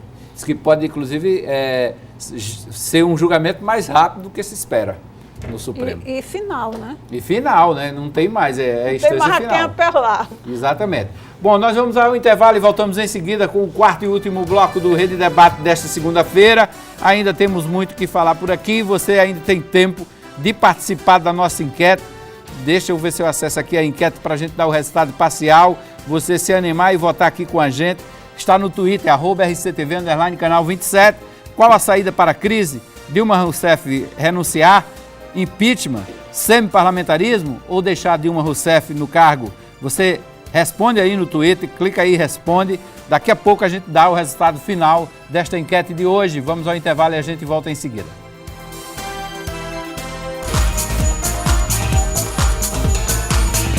Pois bem, vamos lá, estamos de volta com o Rede Debate desta segunda-feira. O Luiz André de Souza, a respeito da nossa enquete, ele propõe novas eleições e disse que acha que por Dilma ela já teria saído. A bronca é que se ela renunciar, a podridão vai aparecer ainda mais, segundo a opinião do Luiz André Souza. Aliás, falar nisso, nas redes sociais, houve muita reação dos aliados da presidente Dilma e do ex-presidente Lula, né? E também nessa reação nas redes sociais se apontava quem da oposição tinha passado sujo, que estava sendo investigado. Então, o pessoal dos movimentos Vem para a Rua, Brasil Livre, Revoltados Online, começaram a criar uma imagenzinha, com os seguintes dizeres, né? Quem tem bandido de estimação não somos nós, pois pode botar todo na cadeia. Não existe, nós não temos bandido de estimação, pode botar todo na cadeia. Né? Respondiam aos petistas com essa frase. Né? Veja que ponto chegou a defesa do governo, né? Então, olha, é como se dissesse, nós temos, o governo é corrupto, agora a oposição também é. Quer dizer, estar como se estivesse no boxe, nas cordas, né? Você está nas cordas, você está completamente acuado. Nós somos corruptos, sim, mas a oposição também é. Eu acho que a gente tem que partir para outro patamar. Mas né? eu achei tem a frase super criativa. Eu acho que nos momentos desse de embate político, a criatividade deve aflorar. Devemos manter a serenidade, né? Manter a cordialidade, a civilidade. A gente percebe às vezes nas redes sociais, eu tenho amigos tanto que são favoráveis quanto contra o governo, mas eu noto que o clima às vezes é um tanto quanto acirrado, não é? Foge do debate. Pois é, nós fomos lá... Deixa eu só ler, pois não, Lena. Tinha outra aqui que eu tinha marcado. Atenção, petistas, é a resposta do pessoal do movimento. Podem prender o Aécio, não estamos nem aí. Quem tem bandido de estimação são vocês. Pois bem, nós fizemos imagens. A criatividade Nós fizemos instantânea, imagens. Genial e instantânea, né? Estivemos ontem na manifestação, lá no Busto Tamandaré, que foi a concentração, fizemos imagens, tinha uma relação ao público, olha aí, Zé Vieira, as imagens da manifestação de ontem, isso aí por volta de 3h40, 3h50 da tarde, o público já estava bastante concentrado ali em frente ao Busto Tamandaré. Quem conhece o Busto Tamandaré é a final da Epitácio, na verdade, né? Os carros de som ficaram no final da Epitácio. O Busto Tamandaré está lá atrás. Alguns manifestantes andando por aí. A estimativa da PM foi pequena, não? 2 mil? Não tinha...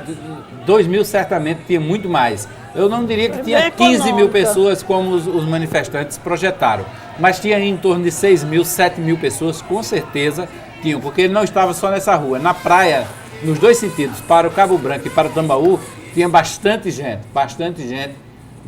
nessa concentração. Formava um T, na verdade, né? Com certeza foi bem maior do que a manifestação anterior, né? Isso aí não resta dúvida. As imagens deixam claras isso. Os manifestantes saem aí com a bandeira, ainda tinha pouca gente, nesse momento ainda tinha pouca gente, mas já era um público razoável, né? Bandeira gigantesca aí, né? Uma bandeira gigantesca, verde e amarela, abrigando aí os manifestantes. Aí o momento em que a ex-primeira-dama do Estado, Pamela Borio, faz um discurso inflamado, de cima do trio elétrico. Dentro de uma instituição como no judiciário, por exemplo... Aí quando chegam um grupo de motociclistas que também foi dar apoio à manifestação, também estava lá. Bom, teve de tudo nessa manifestação. Foi uma manifestação pacífica, sem tumultos, com muita gente presente. Aí eu posso também falar, não tinha só classe média aí não, viu? Tinha todas as classes estavam aí representadas. Eu pude ver, inclusive foi um diferencial que me chamou a atenção em relação àquela manifestação passada ocorrida aqui em João Pessoa. Realmente, na manifestação passada era classe média alta. Ontem já tinha muita gente que não se enquadra nesse perfil. Existem vários ingredientes aí, a gente sabe que o poder de compra da classe baixa, né, a classe que naquele primeiro momento o PT privilegiou, foi a classe que foi às compras, o poder da classe baixa de compra caiu assustadoramente com a inflação, né? Se vai fazer uma feira básica hoje, ela está bem reduzida em termos de produto em relação a 3 anos, né? Então, é uma situação que está pegando a todos, do empresário até o trabalhador mais simples, sem contar isso os 10% dos desempregados aí que o professor falou. Então, a crise é tão grande que nesse momento ela está apertando o sapato de todos, né? Todos, da classe mais baixa ao empresário. Lena Guimarães. Como repercussão das ruas de ontem, o PMDB de Santa Catarina não esperou o fim do aviso prévio dado na convenção de sábado ao governo, né? 30 dias para decidir sua posição em relação ao governo e ao impeachment. Hoje o PMDB de Santa Catarina entregou os cargos e rompeu com o governo. Isso pode ser acompanhado por outros Não, estados, deve né? seguir Rio Grande do Sul, deve seguir Mato Grosso, vários estados que assinaram uma chamada Carta de Porto Alegre, que o PMDB da Paraíba assinou. Eu queria tocar num ponto que o correspondente de Brasília falou, nessa demonização que existe do impeachment. Eu ouço falar alguns colegas, é golpe. Olha, não é golpe. O impeachment, ele é um mecanismo democrático. É a única forma que nós temos de tirar um presidente se ele não estiver atendendo aos interesses da nação. Esse negócio, porque foi democraticamente eleito, ora, então ele é acima do bem e do mal e acima da lei? Em primeiro lugar, o impeachment é um mecanismo legal.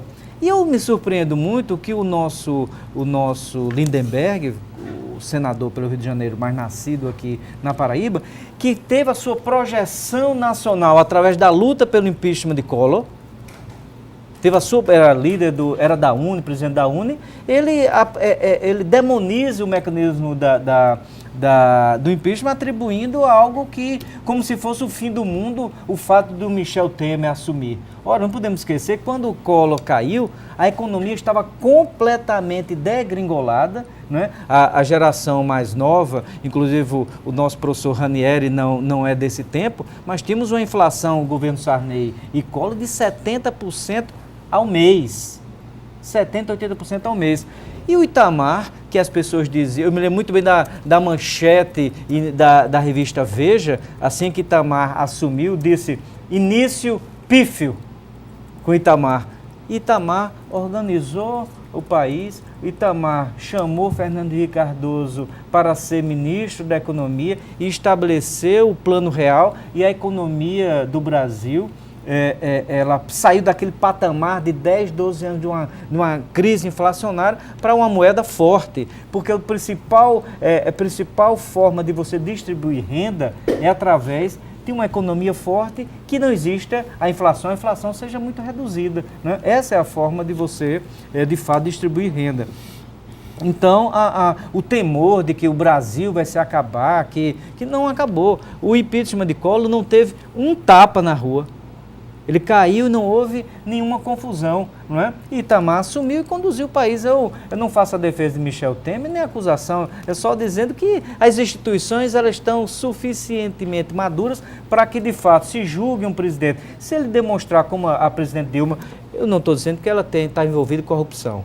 Agora, comprovadamente, ela é incompetente no aspecto econômico, pelos dados que todo mundo sabe, inflação alta, desemprego e uma recessão brutal, pior dos últimos 25 anos, e incompetente politicamente, porque não consegue nem apaziguar o seu partido, que é o PT. Eu vi um comparativo que eu achei também engraçado e criativo, de ser a mesma coisa de você morar num prédio e você dar uma festa jogando água, espalhando água, dura 30 dias, aquelas festas molhadas, né?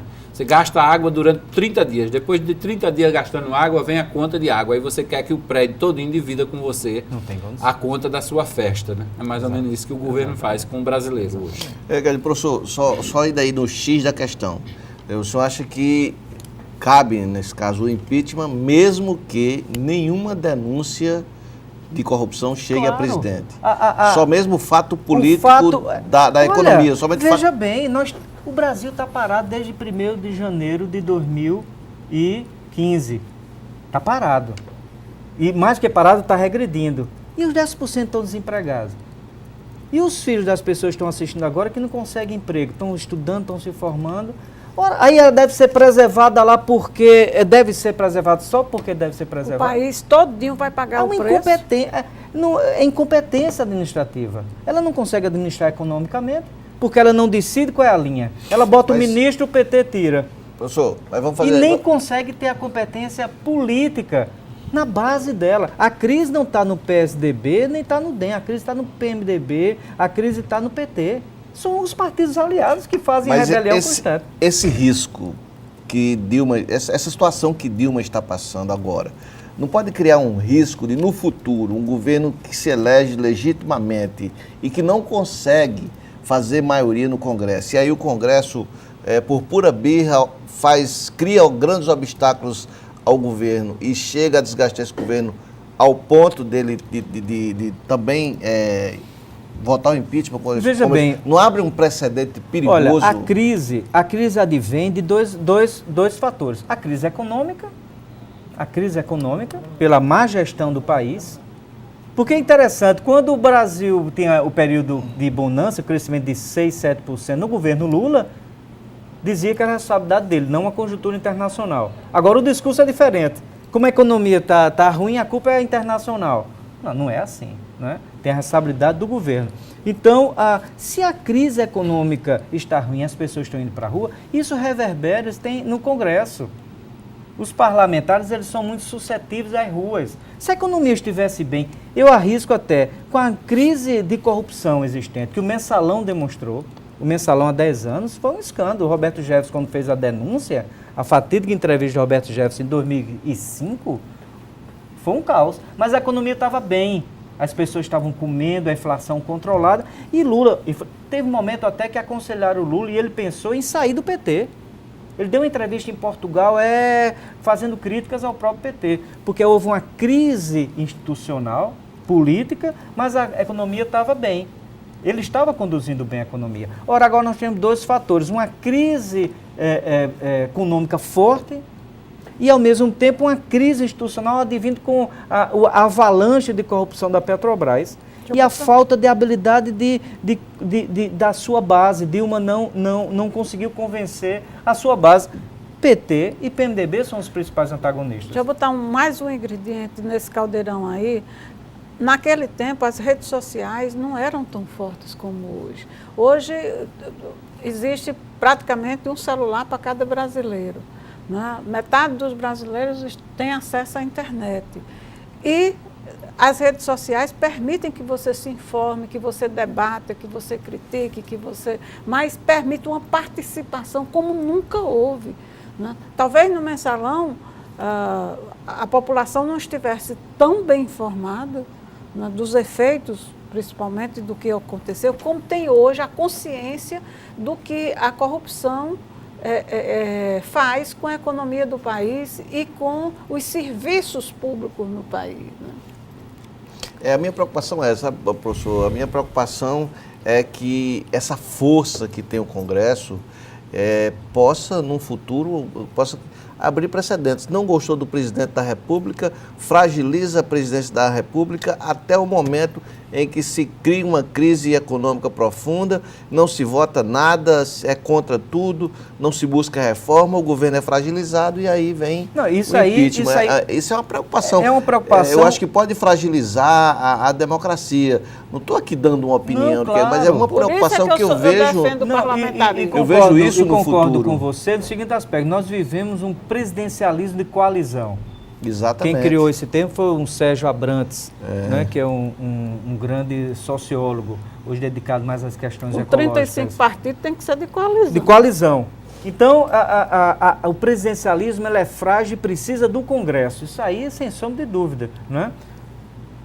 Qualquer um que assuma o governo, seja de PSDB, PT, PCdoB, PSOL, não há como, dentro da estrutura que nós temos, não negociar, não dividir o poder com os parlamentares. Isso aí todos têm que fazer isso, né? Então, esse presidencialismo de coalizão, ele entrou em colapso. Esse modelo que nós temos é um modelo que a sociedade está repudiando.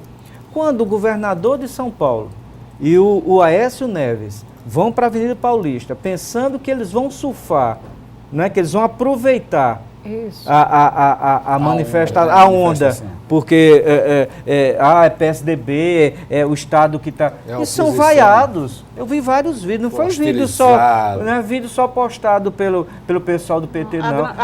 As empresas de comunicação A- todas deram.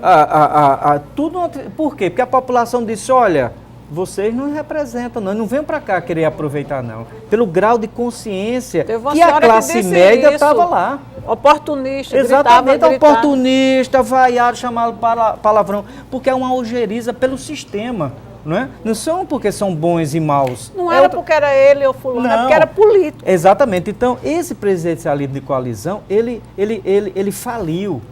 Nós temos que experimentar, possivelmente, evoluir para um parlamentarismo. Porque imagina, um presidente, o que é que nós fazemos? Nós escolhemos um presidente que vai passar 4 anos sendo quase um rei, não é? E que ninguém a gente, pode tirar. E a gente não tem o único mecanismo que nós temos é o impeachment, que não pertence a eu, você, o cidadão comum. Está lá com os nossos parlamentares, entendeu? Agora, é necessário, porque imagine um quadro ela permanecendo com essa mesma política econômica e com esse mesmo descalabro administrativo e político. É o caos. 10%, 12%, a previsão até de 13%, até o final do ano, 13% de desempregados. Não dá, a população não suporta mais isso. Por isso que, não estou olhando nem a parte técnica, se houve malversação da presidente Dilma, mas em termos administrativos, ela deixa muito a desejar, em termos político e econômico. Daí que nós estamos mergulhados nessa recessão. Ok. Bom, ontem na Avenida Paulista, né, teve uma manifestação gigantíssima, né? Gigantesca. A manifestação da Avenida Paulista lá em São Paulo chamou a atenção, porque além da avenida própria central, foram 22, parece, ruas ocupadas, né? Também por manifestantes. 22 quarteirões ocupados pelos manifestantes. Um dos principais manifestantes é um jovem chamado Kim Kataguiri, que é do Movimento Brasil Livre, o coordenador nacional do Movimento Brasil Livre, e ele foi entrevistado aqui no 27 Segundos, esteve aqui na Paraíba recentemente e se tornou ontem também, durante as manifestações, o assunto mais comentado, era o sobrenome dele, Kataguiri, mais comentado das redes sociais no Brasil todo. É um jovem, né, que está nessa coordenação nacional do Movimento Brasil Livre. Eu queria aproveitar esse restante aqui do programa para a gente falar aqui da política local. Amanhã tem um lançamento lá em Campina Grande, Helena Guimarães, oficialização da pré-candidatura de Adriano Galdino pelo PSB. Aí tem duas situações. Uma, o governador vai bater o pé lá e vai dizer ao diretório municipal do PSB que o candidato dele é Adriano Galdino. Se Fábio Maia, que é secretário dele, estiver insatisfeito, que saia. 2, Adriano disse que não aceita dissidência dentro do PSB de Campinas, já que ele tem um aval do governador. E 3, o PMDB também olhando de forma enviesada para essa movimentação do PSB, porque além de lançar uma candidatura própria, hoje Adriano Galdino sugeriu que a esposa de veneziano Vital do Rego fosse a vice dele, soou com uma certa ironia, não é? Vai ser amanhã lá em Campina Grande, Adriano Galdino, que é deputado estadual do PSB, presidente da Assembleia Legislativa, oficializado numa plenária do PSB, com o apoio, com a presença do governador Ricardo Coutinho. Olha, Adriano é muito sabido, viu? Mas pense no cara sabido. Ele ganhou a presidência da Assembleia, praticamente, ele não exerceu o mandato para o qual foi eleito, o primeiro mandato. Ele passou o tempo todo sendo secretário do primeiro governo de Ricardo Coutinho. Ele só voltou quando chegou no limite da lei, né? Então ele teve que retornar à Assembleia. Reeleito, eleito presidente. Ele não conviveu com aqueles deputados e conseguiu, né, rapidamente conquistar e convencer todo mundo e derrotar ninguém menos do que Ricardo Marcelo, que era tido como imbatível uma eleição, já que a oposição tinha feito ampla maioria na Assembleia. E agora ele foi para Campina Grande, está com um discurso perigoso para os adversários, porque ele fala para o povo E ele é sábio, essa estratégia dele de dizer que a esposa de veneziano, Ana Cláudia, é a vice ideal, é a vice dos sonhos, é uma forma de atingir a candidatura de veneziano. Né? Ele quer se livrar de um concorrente. Né? E no momento em que a Câmara de Campina anunciou aquele relatório daquela CPI, a CPI do tesoureiro, né? Ele dá mais uma fustigadazinha, né? Para tentar trazer veneziano para a campanha dele, para apoiá-lo. Ele inverte os papéis. Quando ele se lançou em Campina, ele se lançou dizendo que ele era o reserva. Ele era o reserva do titular. O titular era veneziano, era o cara que tinha mais votos. Veneziano foi prefeito 2 vezes de Campina Grande. E na última eleição, ele foi o mais votado para deputado federal lá em Campina. Para você ter uma ideia, veneziano tirou 32% dos votos de Campina Grande para deputado federal, concorrendo com Rômulo Gouveia, com Pedro Cunha Lima, com Aguinaldo Ribeiro, com Damião Feliciano, né, da terra.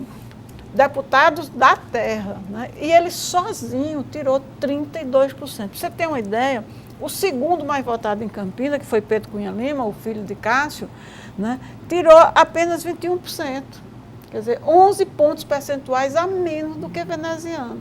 Aí Adriano chega e diz, olha, minha vice do sonho é esse, vamos fazer um acordo e traz para aqui, e vamos disputar essa campanha. Quer dizer, quem era reserva no primeiro tempo dessas conversas, quer inverter os papéis, botar veneziano de reserva e ele assumir a titularidade. Agora, ele é jeitoso, viu? Ele não é para ser subestimado, não. Ele tem aquele jeitão, né? Mas ele ele sabe fazer política, não é um adversário para ser subestimado, não. Professor, o PSB pode ser considerado aí o partido a médio prazo, um grande partido na Paraíba? Olha, essa questão que Lena tocou muito bem, o governador Ricardo Coutinho sempre quis construir uma força política que saísse da polarização entre o grupo veneziano e o grupo Cássio Cunha Lima, não é?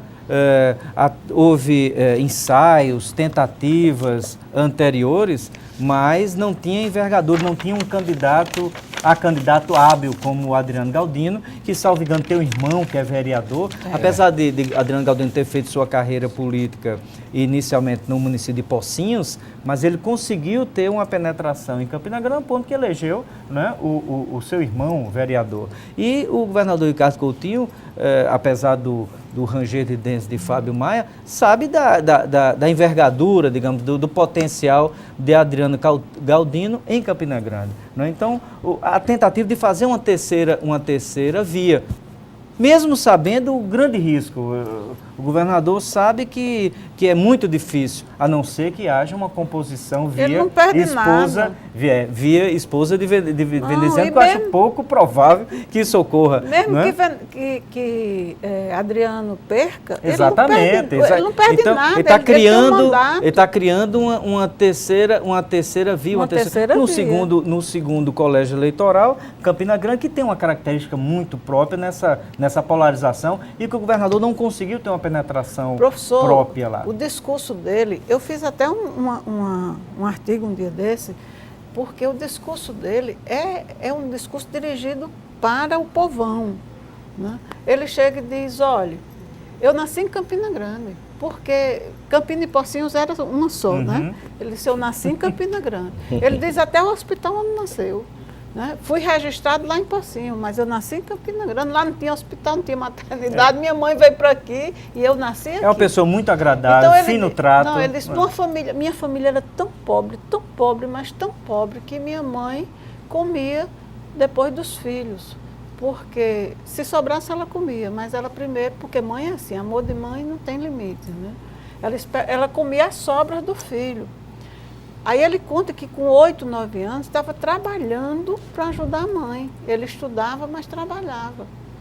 Que sempre trabalhou, que se formou assim, que conseguiu a primeira formatura, ele se formou em engenharia, não conseguiu emprego, fazer direito, entrou na política, foi prefeito 2 vezes de Pocinhos, né, eleito deputado federal, foi secretário de 2 ou 3 pastas, se eu não me engano, volta para a Assembleia, presidente da Assembleia, e agora eu vou ser prefeito de Campina, porque você, cidadão pobre, que passou dificuldade, que sabe o que é ir para uma fila de supermercado com dinheiro contado, que tem medo de passar o produto e não ter dinheiro para pagar. Você está sensibilizando todo mundo que está assistindo. Eu estou Mas quase voltando em você. Pronto, mas é o discurso dele, ele está dizendo isso em todas as entrevistas. Ele disse, eu sei como é que você se sente, então eu quero ser prefeito, né, porque eu sei o que você sente.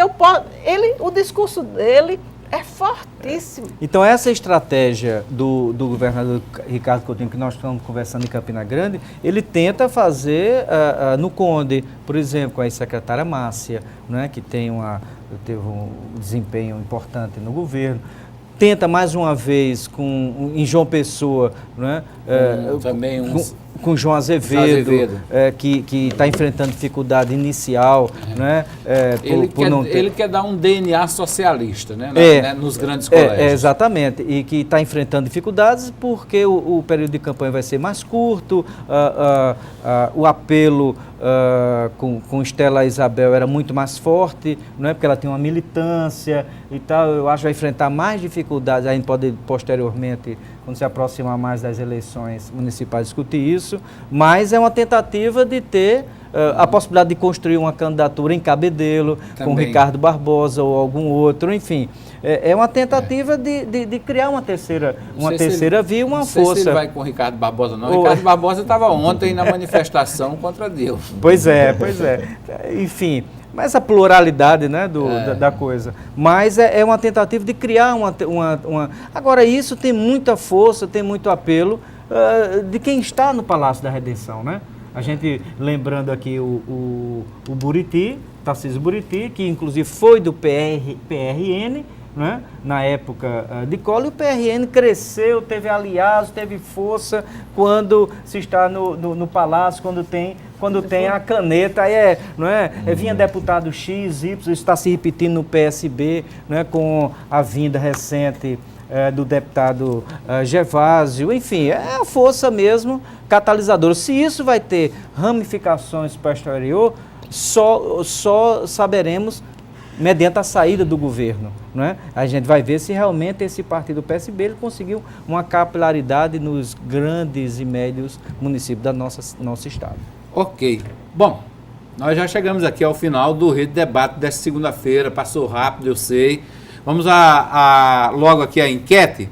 O resultado final da enquete aqui, deixa eu dizer como é que ficou. Qual a saída para a crise? Veja só, 38% dizendo que a saída para a crise é a renúncia de Dilma.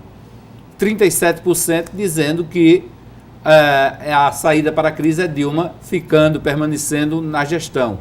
E 25% o impeachment seria a saída para a crise. Ou seja, a saída de Dilma do governo ficaria com 25%, 38%, dava 50%, né? 63%.